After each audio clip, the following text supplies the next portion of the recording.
Manusia ini, bak kata para ulama, boleh jadi kita berada di jalan yang lurus, kemudian satu ketika tiba-tiba kita tersasar daripada jalan yang lurus, maka kita termasuk ke lembah kebinasaan dan tergolong kita daripada golongan ahli neraka. Moga Allah jauhkan. Dan boleh jadi juga seseorang itu berada pada jalan yang tersasar pada mulanya, kemudian Allah berikan hidayah dan lorongkan kepada jalan yang diredai, kemudian akhirnya beliau menjadi penghuni syurga. Kita ini tidak pernah tahu bagaimana kesudahan kita.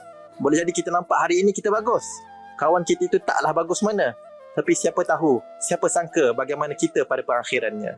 Sebabkan itulah antara doa yang begitu banyak, bak kata Ummu Salamah isteri Nabi SAW, doa yang sungguh kerap dibaca oleh Nabi SAW adalah doa Ya muqallibal qulub thabbit qalbi ala dinik. Wahai Tuhan yang membolak-balikkan hati, tetapkanlah hatiku atas agamamu.